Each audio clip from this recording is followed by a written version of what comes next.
I'm going to cause a few people to wonder what if I've lost my mind or not. Okay, here's the thing. I believe that we should be paying attention to Florida State football next year. Why? Because of Squirrel White. You heard me. Squirrel White, who did so many good things for University of Tennessee Volunteers, is going to be playing for Florida State. Now, you might be wondering, well, he's a traitor. He went to transfer. No. You take a look at what this man did for University of Tennessee and what he did injured. He was injured last year and still kept playing. Now, let's also take into the fact of that he wanted the chance to be noticed so he could go pro. You know that's the dream. And if he's wanting to do that with a quarterback like Nico Iamaleava, who seriously, I like Nico. He has potential, but it was our defense and it was Dylan Sampson that carried that offense last year. They're how we got to the playoffs. Squirrel White was looking at that going, okay, I could probably still make an impact, but he was looking at Nico Iamaleava and went, people are having to defend him. AKA Nico was having to be defended. Squirrel White was one of the people carrying him. He wanted to try to get into another offense that was going to be noticed because Florida State's going to be paid attention to this year. Squirrel White was wanting to get noticed so he could go to the pros. So let's look at some of the things that Squirrel White did for the University of Tennessee, and then I'm going to get into his stats. Hey folks, this is Paul with Redneck Sports. I want to thank you for viewing my video, and I want to give you one thought process. There was a famous coach at University of Tennessee by the name of General Robert Nealon. He had 6 maxims, but number 2 maxim is what everybody should apply to their life. Play for and make the breaks. When one comes your way, score. That's how to live your life right there. Here against Tennessee next week. Hendon Hooker on the first play of a new drive. Lets it rip. Right side. That's Squirrel White, the freshman out of Birmingham, Alabama. Possessions this half, and Hooker's got a wide open receiver again, catching it like a punt inside the 20 is Keaton. Excuse me, make that White.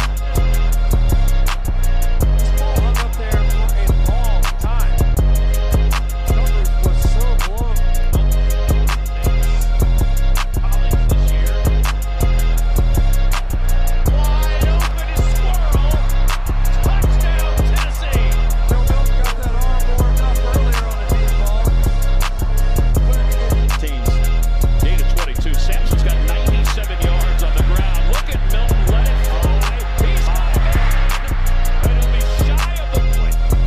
4-yard reception. First down now. Milton taking a shot downfield. He's got a man open.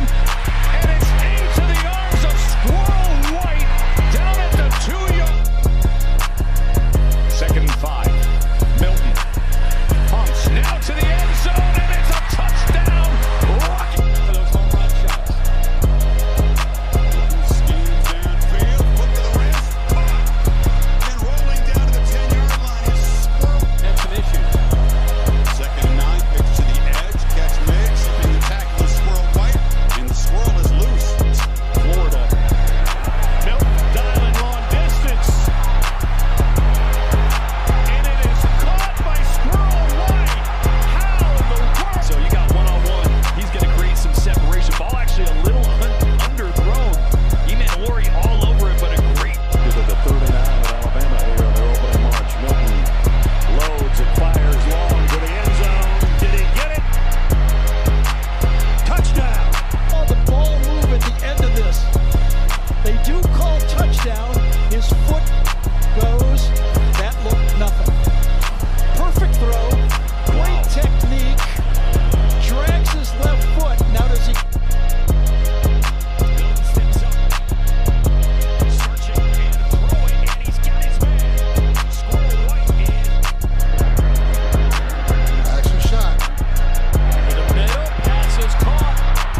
looking at Squirrel White. In 2022, under Hendon Hooker, he had 30 receptions, 481 yards. He was averaging 16 yards a carry. 2023, under Joe Milton, 67 receptions, 803 yards, 12 yards of reception. He had 2 TDs. All 3 years he had 2 TDs in each one of those seasons. Last year, under Nico Iamaleava, it actually got worse. 34 receptions, 381 yards, 7.2 yards average. He had long of 45, 83, and 64. So you're looking at Nico actually brought down the production when his production should have been going up. Even though he was injured, he was still one of the primary targets. And looking at that, he was probably going, I need to get somewhere where I can get noticed more. He needed to be noticed more. That's why I am saying that he wants that chance to be noticed. So Nico Iamaleava was not going to give him that chance. Unfortunately, I wish he had stayed because I would have loved to have seen what Squirrel White and Joey Aguilar would have done together. But that's the case here. He left because of Nico Iamaleava. He may say other reasons, but that's the case right there. It probably wasn't money. He knew that this would have been his chance, and he wasn't going to get it under Nico Iamaleava. So he left in before Nico was discussing this, and he probably also was tired of Nico's just attitude about things. But hey, that's just my thoughts. This has been Paul with Redneck Sports. Y'all have a good day now. Bye. I want to thank you for watching my video. And if you like what you saw, like, subscribe, and comment. Y'all have a good day now.